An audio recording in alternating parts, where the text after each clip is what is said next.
welcome to our show that is Comrades Mike, whereby we are exploring the life of comrades, what they are going through, the social life, the political life, and also the economical life of a comrade. And today we have a guest here, and I will just give our guest time so that he can introduce himself, so that we can know who is this person. And yeah, let's get to introduction from our guest.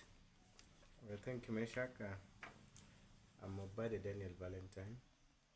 Obade Daniel Valentine is a student at Masinde Muliro University of Science and Technology from the School of Sound Maps, meaning School of Nursing, Midwifery and Paramedical Sciences. And I'm pursuing a program leading to a bachelor's degree in Global Health and Travel Medicine. So in a nutshell, my courses may be or entails combating climate change, offering preventive medicine, and health advocacy. I think yes, that is my academic life. Social, I'm a social person because I believe that all human beings are social in nature. And the other one, political. Yeah. A student by standing, a former Halls representative. Yes, in the academic year 2024-2025. Thank you so much. Bwana Obade, you were once a politician, and this journey of politics, you find it that it's a very interesting journey. Yeah. Yeah. So, what are some of the influential experiences that motivated you to join university politics? Yeah, thank you for that question. Yes. Actually, Meshak, my political awakening is kinda, I don't know, funny or bizarre, but it's something of that sort. Yes. When I came to campus, having stayed on for around 1 or 2 years, then it was something of my liking from childhood. I remember it all began from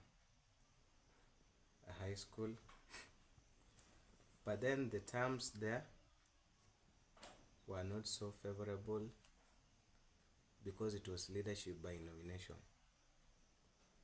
What I really wished for was an elective sort of that you have to persuade someone and make someone see what your vision is through your lens. So what influenced me was a teacher who told me that, when you go to campus, it will be real and you will do something of the replica in normal life. And apart from that, there was so much that was happening in my personal life to cope up, and from this and this other stuff on career choices. So because politics is a very social activity, to do away with so much stress and loneliness, I decided to venture into politics because it was a platform that would enable me socialize with many, and to that extent it was therapy to me. Yeah, so it influenced me. I was active, and others remain to be history. Okay, that's so interesting. Yeah. Oh, so apart from the campaigns and the promises that are there in politics as you are campaigning, what are some of the personal principles that guides you as a student leader? Okay, thanks. Now, from the Sierra County current governor, His Excellency James Agri Bob Orengo, Yes. he had quoted, if not paraphrased, that principles are indivisible. Yes. But many times, what you see in politics is maybe going short of your principles Yes. and a lot of conformity. Yes. But to my extent, I've really tried that. I do tolerate many things, many activities, but I try so much so that I cannot conform to them. Yes. It's two different things altogether.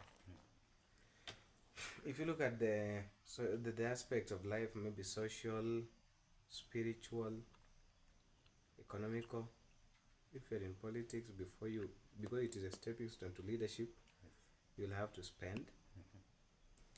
But in the spiritual aspect, also giving alms is also encouraged. Yes. And then some of these social activities, maybe go partying, go drinking, just see on how you the cycle you have of friends, because we understand people are different. So what has really helped me to maybe not infringe my principles, not to conform, but maybe tolerate to some extent, Yes. is understanding the diversity in human philosophy or sociology. You have to understand that there are other people that you really want to lead, Yes. that love these things. The others maybe, let me say for instance, others are so devoted. Others love the social aspect of maybe partying, going to pubs and dancing. Yes. Yeah, so you just see on how you bring them together. But tolerance, my principle is you tolerate, you don't conform. Oh, that's very nice. Yeah. Okay, so Bwana Obade. Yeah. So here at university, you have become a student leader. So how has the university life changed your perspective on leadership?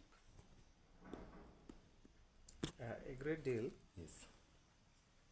Actually, leadership is all about service, and leadership is letting yourself, the self, being selfless. Yes.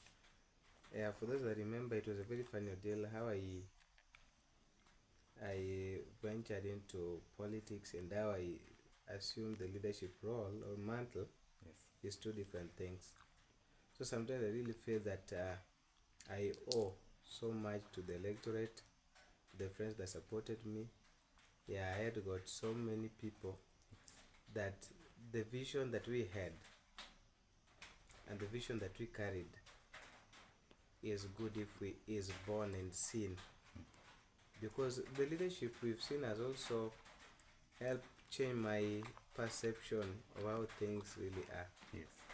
Yeah, others are suffering and they really need help, Yes. and everything is done through consensus and unity. Okay. Yeah. Okay, so what are some of the unpopular decisions? You know, politics is all about making major decisions. Sometimes you have to make very drastic decisions so that something to happen. So you as a student leader, what are some of the very unpopular decisions? Maybe according to you, like you never knew that sometime at one point of in life you will ever take these kind of decisions. What are some of the very much unpopular decisions that you have taken as a student leader? Yeah, I think there's not so many, but one notable one. Yes. In leadership, Yes. it's all about, I think, in my own perception, or maybe others might be, this is my own view. Yes. I really tried that I did the best. I did my due diligence, because I understand there is a Latino word called Vala Doharis, man must serve. So at what extent it is justified, as long as it's service to the people and it's for people that elected you. But in politics, the most unpopular decision was not to be a neutral figure and to support a candidate. Now that was not solely because we believe we had the same ideologies, Yes. but to the extent of, is it persuading, Yeah. if not coercing, a rather able, an opponent that is able differently. Yeah. To some extent, it really disturbed my psychological state. Yes. Maybe I questioned my moral standards, but at the end of it all, it was politics, not leadership. Yes. Yeah, I think that is one of the hardest and unpopular decisions I've ever made. Yes. Okay, again, in campus, you find that there are a lot of challenges that are affecting comrades, Yeah. and you find that there are many challenges, but just if you can pinpoint one of these challenges that you see that is affecting comrades so much that to an extent you see that this thing can be tackled, and how can you tackle this challenge that this one major challenge that you have ever seen in campus that are affecting comrades? Yeah. Sure. About if I specifically speak about Masinde, Yes. with a whooping population of around 30,000 Yes. students, then one of the biggest challenges is housing. They are unaffordable, and the worst part is Yes. there is a hike in prices. And to make it more sinister, you might pay a sum, then someone comes with another, then your money is refunded while you had wasted all the time thinking that already you've secured a place. So I think that on the housing aspect, it can be tackled. At least they can be affordable. There's a means in which we can speak to the landlords, because we understand that the school is in cooperation Yes. with private hostel or hostel owners. We can standardize the price, because they are it's let me say it's exploitation. Yes. That is one. Yeah. The second that I believe can be handled Yes. if communication channels between the institution and the students is well improved. Yes. What do I mean? To mean each and everything that you should be you should get should be directed to your address, which might be the Gmail Yeah. or contact. Because why am I saying that many people miss vital information that even lead to their detriment? Let me say someone has a case to listen to, Yes. or answer, or a summons to appear, Yes. and then the communication channel is so bad, while he ends up being penalized maybe for showing contempt, while in the reality he never found the information in the first place. Yeah. So I think that is something that is very possible. Even for the transcript, it can happen. Yes. For every form of information can be channeled through that point. I think that those two are the main. For health issues, that there is something that is ongoing, and I believe, though it's not ended, Yes. we have a bright and luminous future about it. Okay. Yeah. So, just to jump on another question, you find that many students at campus level, they are so much disconnected from the students council. Like they have lost trust in the student council. Some of them say that student council does not help. You as a student leader, how do you plan to bridge this gap?